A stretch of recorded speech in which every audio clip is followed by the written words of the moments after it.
dhammaantiin waan islaamayaa. Assalaamu calaykum waraxmatullaahi wabarakaatu. Islaan kadib marka hore waan ka mahad celinaynaa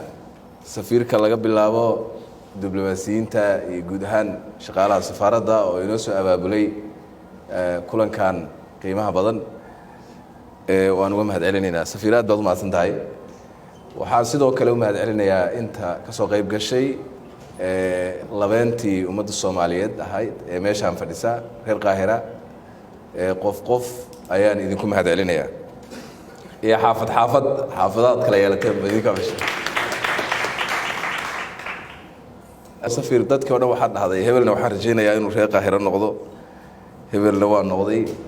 anuguna waxaan rajaynayaa kuwa reer Qaahira ah hadda oo dhan inay kulligood reer Muqdisho noqdaan.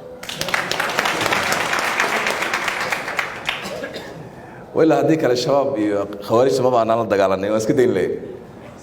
waxaan beerta u falayno ee aan rabnay inay soo noqdaan waa dadkaan meeshaan fadhiya way mahadsan yihiin walaalaheen, wayna martigeliyeen, wayna soo dhaweeyeen. laakiin I hope in aan la soo gaaray xilligii aan ku noqon lahayn dalkeenni oo nabada oo barwaaqo ah oo aan walaalo ku ahaano walaalaheenna soo dhaweeyey una abaalgudno. marka waxaan rajaynayaa insha Allah inaad muddo kooban kadib aad soo noqon doontaan idinkoo saalimiin ghanimiin waddankiina iyo deegaanadiina aad ka timaadeen aad ku soo noqon doontaan hadii la yiraahdo si aad u dhistaan oo u hagaajisaan oo u sii qurxisaan. waxaan rabaa inaan idinka warramo waddankii madaxweynihii iyo dawladdiina iyo dadkiinaba salaantoodii waa naga gudoomaysaan. waan idinka mahad celinaynaa si aad noo soo dhaweyseen. waxaan rabaa inaan ka soo bilaabo markaan nimid aniga lay magacaabay ka hor dabcan madaxweynaha bil buu iga horreeyey. waddankeennu waxaan u nimid waddan duruufo aad u adag ay haystaan. waxaa haystay abaar lagu halmaamay oo muddo 2 sano ah ku dhow oo aan siyaasad isku caynaysanaynay ay dadkeenna iyo dunyadeenna dhibaato badan ay u gaartay soo gaarsiisay abaartaas. dadka Soomaaliyeed may ogeyn siyaasadda aad loogu mashquulsanaa. laakiin waxaan u nimid iyadoo oo dad 800,000 oo qof oo Soomaaliyeed ay halis ku jiraan. wax ku dhow 9 milyan oo xoolaheenniyana ay dhinteenba. adduunyaduna ay u soo kaba aruursatay in la yiraahdo famine ha lagu dhawaaqo ama majaaco dalka inay ka dhacday oo ay bilaabatay inay dhintaan caruurtii iyo dadka waaweyn. marka hal mar waxaan ku soo baraarugnay dalkii iyo dadkii iyo dunyadiisii oo halis ku jira. culays aad u badan bay runtii noqotay. waxaan fiirinay bal adduunyadu waxa inoo hayso xataa kuwayna gargaaraya maxay yihiin oo maxaad haysaan waxayna yiraahdeen boqolkiiba 16 baahidiina ayaan ka haynaa. marka boqolkiiba 16 oo intii kalena waxba ma hayno lama hayo. marka culays aad u weyn bay runtii nagu noqotay. marka si waxay yiraahdeen de wax loo helo waa inaan famine ku dhawaaqnaa oo dhahno majaaca dalkii ka jirta si adduunyadu u soo rogmato. majaaca dalka jira maxay tahay micnaheedu wuxuu noqonayaa in waddanka emergency uu galo,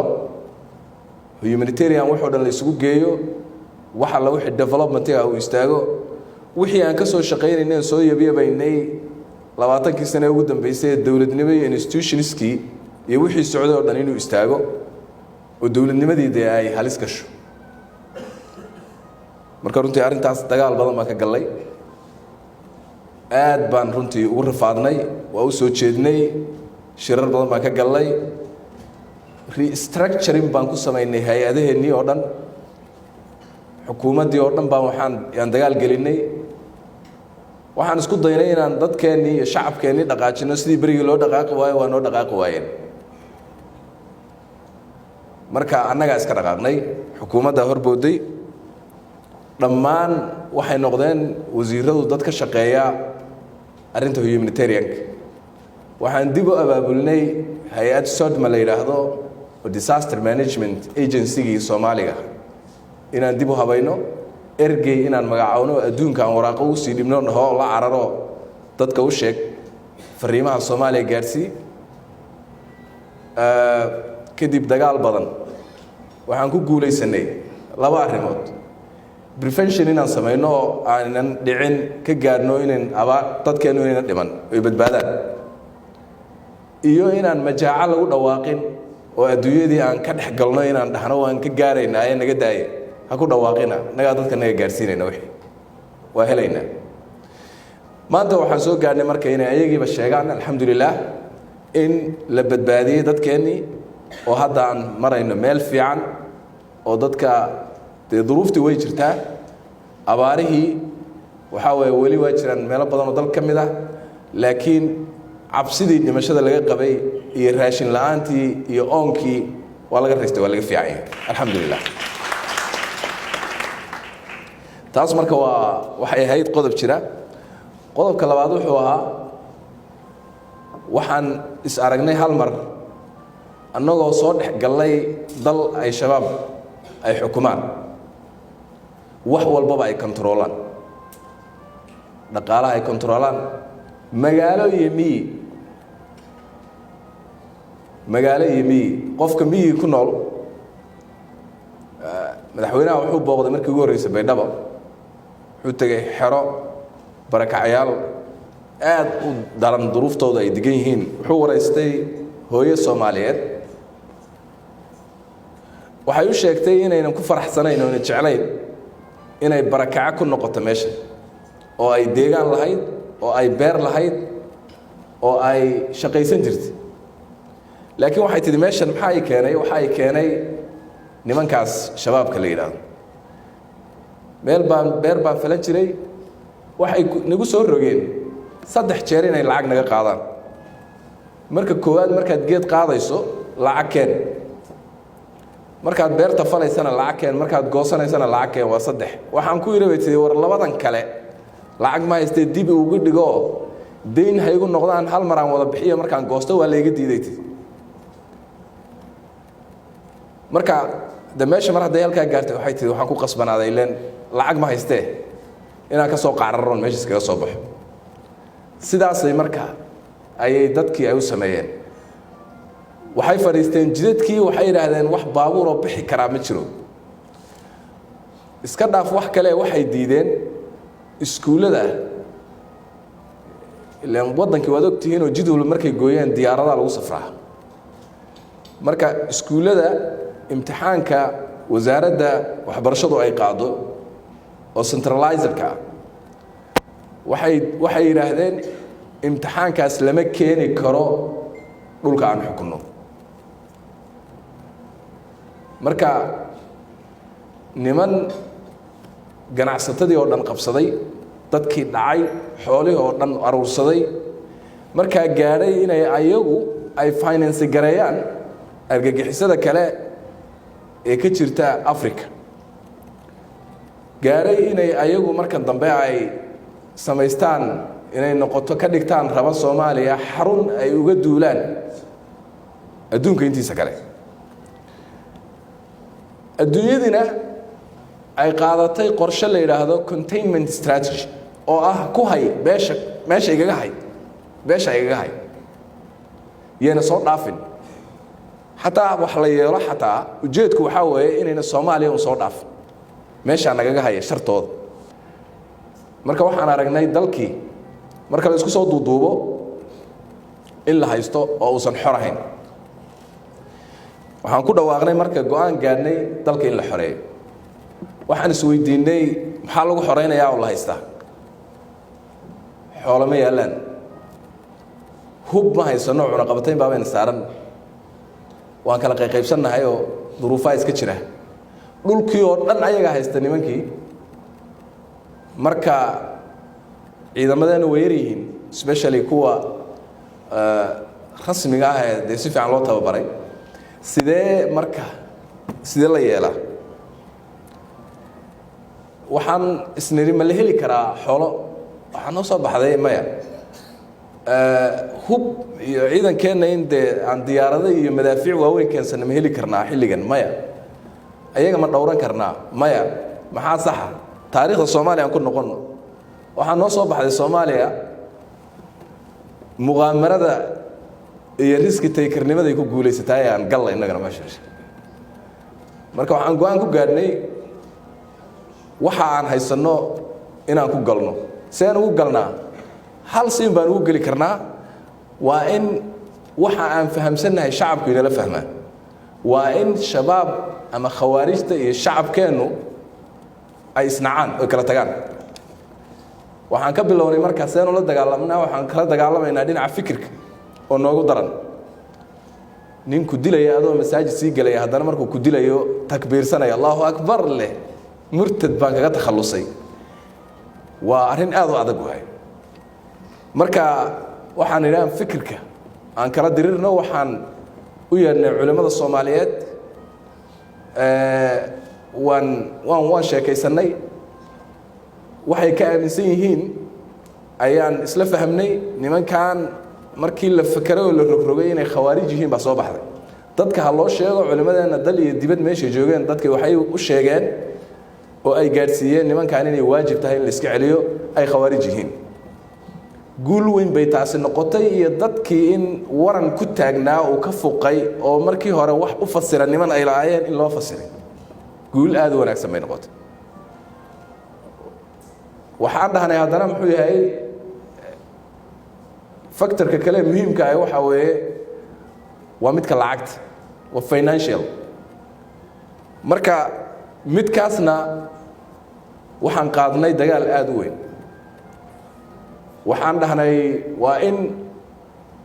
waxaan adeegsanay media waxaa aad u shaqeeyay runtii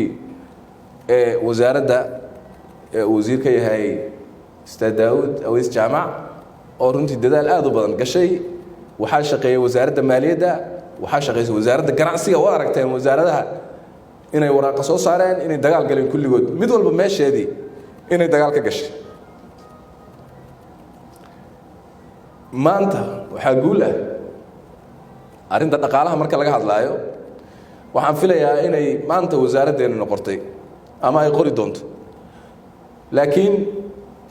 250 account oo ay leeyihiin oo ay 4 bangi ku lahaayeen ayaa la xiray muddadaas kooban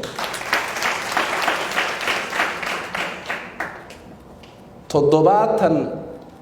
oo mobile money oo ay 2 shirkadood telecommunication ka ay ku lahaayeen ayagana waa la xiray marka runtii guul aad u weyn lacagaha yaala waa la baaraya waxaa la sameeyey talseel lagu helay telefoonno ayaa loo qaybiyey shacabka Soomaaliyeed aday ku soo wacayaan waxay ku leeyihiin lacagtaas dhig meeshaas ku dir marka qofkii Soomaaliga hadda waxa waaye dawladdii markii la arkay inay shaqeynayso waa la aaminay qofku dawladdu soo wacaya raqamyada la siiyey wuxuu leeyahay sidaas la yiri meeshaas aan dhigaya akoonkaas aan ku shubaya lacagtaadu waa lagu celinayaa ku shubaale adigu dib ma leh sidaas lagu xiraa telefoonada waa la xiraa akoonnadaas marka guul weyn runtii oo aad u weyn waaye lacagaha ku jirana waa la baari tii dadka la baadaya ay lahaayeen ee soo ribad gareeyna waa la siinayaa midda kalena meeshii ku jirtay ku jiraysaa ilaa ay amar dambe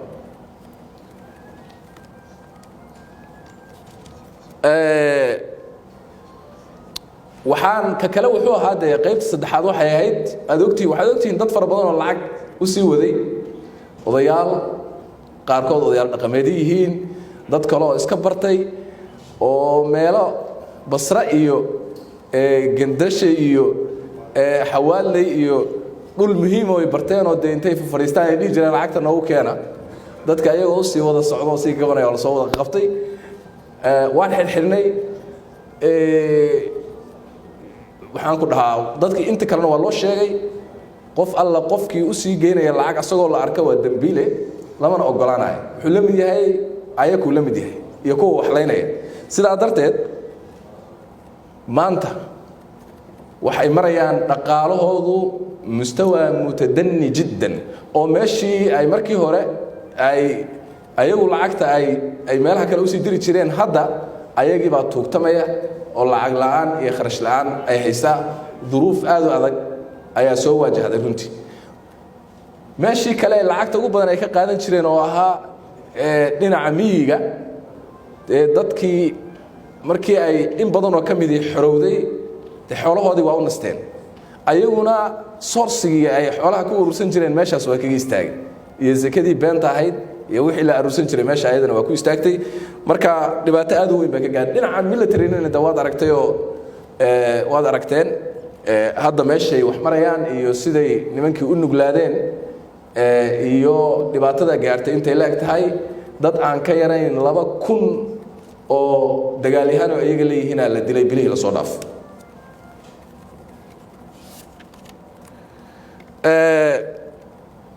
waxaan rabaa xageen u soconnaa hadda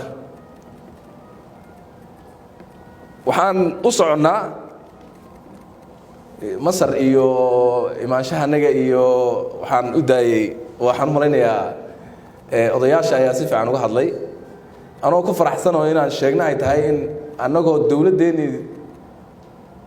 dhidibada u aasayna berigii hore in wasiir iska tago qof iska tago wax iska soo saxiixo intan way ka badnaan lahaayeen wasiiradu mashaariicda la saxiixayana oon masar la gelaynana ama bilateralkeena intan way ka badnaayeen laakiin intani waxay ahayd intii hadda aan diyaarinay oo la diyaariyey oo golaha wasiirada la soo mariyey oo system caadi la soo mariyey wasaaradda cadaaladda la mariyaa heshiiska kadibna arrimaha dibadda aadaa gariiqaanka guudaa la geeyaa golaha wasiirada la keenaa kadibna waa loo codayaa saas ay ku soo mareen kuwani hadda heshiisada la galay kuwa kale oo ganacsiga ku saabsan iyo wax soo saarka na waxa weeye iyagana dhexday ku soo jiraan waxay ku jiraan in la daraaseeyo inta kaliya kuma iman wasaaradahan iyo wasaaradahoodu wasaaradaheena iyo wasaaradaha walaalaheen way isu soo direen heshiisyadan waa laga soo wada shaqeeyay wasaaradaheenu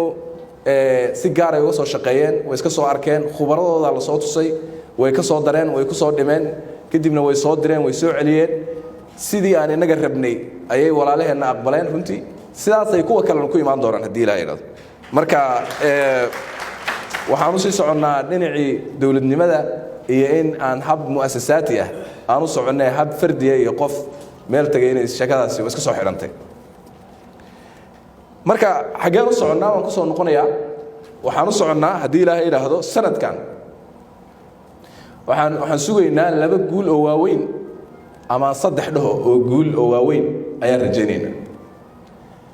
laakiin waxaad ogaataan markastoo dhaqaaqdo Soomaaliya waa lugaha lagu dhagayaa wax ku jiida oo lugta kugu dhaga oo ku jiida oo mar ka jeexa oo meel ka qayliya lama weynayo laakiin waxaan rajaynaynaa in aan hadii ilaahay yiraahdo sanadkan aan 3 talaabo waaweyn aan qaado I hope inaan wax naga hor yimaadana aan arago sababtoo ah wixii fiican de in tacaawunu cala albirri baa la isku ogaay waxaan rajaynayaa in Soomaalidu taa qaadato midka koowaad waxaan samaynaynaa dib u xoreynta hadii ilaahay yiraahdo sanadkan waxaan rabnaa shabaab in laga waayo Soomaaliya ilaahaydiis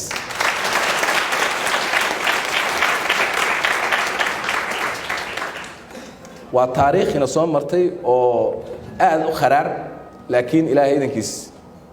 sanadkan way naga dhamaan doonaan waa qodobka labaad ee kale waxa waaye deyn aan la rafaadsanayn oo ribadeedu ina dishay oo dadka Soomaaliyeed ay la rafaadsan yihiin ayaan ilaahay idankiis bisha September sida qorshaysan bisha 9aad ee sanadkan waxaan rajaynaynaa ayadana inay inaga rogonto oo la inaga cafiyo hadii ilaahay yiraahdo dhammaan wixii shuruudo ahaa ee la inaga rabay ayaan si xoog looga shaqeynaa 9 sharci oo la rabo in baarlamaanka la mariyaa kamid ah waxaan sameynay wasiirada waxaan faray inay shuruucda kale oo dhan dib u dhigaan oo 9 ka soo hormariyaan sida darteed 5 kamid ah already hadda baarlamaankay nagala jiraan marka 4 kalena si degdeg ah ayaan u geyn doonaa waxaan rajaynaynaa inay dhammaystirmayaan deen cafiskuna wuu imaanayaa waxaana nasiib ah runtii oo guul ah in haddeertaan reports ka soo baxaya ay IMF World Bank soo saarayaan inaan nahay dalka waqtiga ugu yar intuu process-kaas bilaabay inuu haddeertaan uu ku dhow yahay in waqtigiisii laga cafiyo shuruudihii oo dhan soo buuxiyey marka guul bay noo tahay insha Allah waan ka dhammayn doonaa taas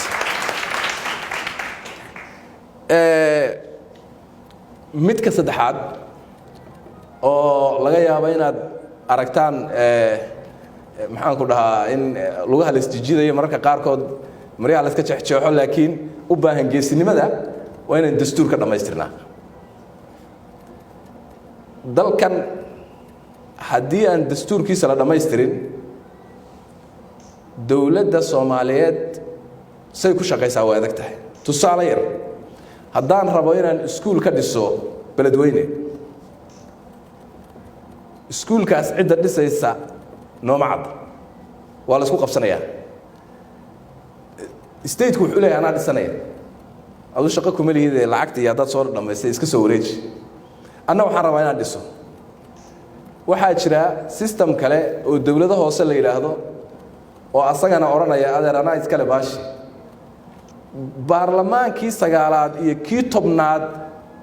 ayaa dhammaystiray dastuurkan dhinac kasta laga istaagay anuu mar waxaan ku jiray dadka ka shaqeeya dastuurka 3 options wax kasta ka yaala 3 option ama kan qaado ama kan qaado ama kan qaado lacagihii adduunka oo dhan baa ku dhamaaday khabiir adduunka joogoon la keenin waxaan u maleynaa waa yar yahay oo dastuurkaas dib u soo eegay oo dhinac ka fiirin daldaleelku raba ha lahaado laakiin caqli iyo cilmi toona kama dhinno hal wax buu u baahan yahay waxaa jira 9 qodob oo u baahan 9kaasiba in tiimkan hadda sheegaya ay go'aan ka gaaraan waa loo soo bandhigayaa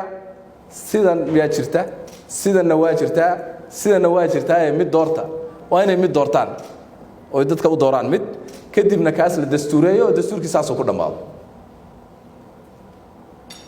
options ko dhan waa diyaar muqdisho say noqon doonta 3 option ka yaal fiscal federalism kasoo noqonaya 3 option annaga shalay maxaa noo soo bandhigay 3 options mid kasta 3 options marka in mid la doorto baa dhiman wax kale oo dhiman ma leh haddii marka laga cabsado la yiraahdo lama taabanayo waxyaan la isku taabanin goormu dhamaanaya haddii la daayo dastuurka la dhameyn waayo goormu murankeenu dhamaanaya goormay dawladdu shaqaynaysaa ma shaqaynayso annagu waxaan rabnaa marka ama lug hal isku dhago ama qadaad hal isku dhago sanadkan inuu dhamaado way baashis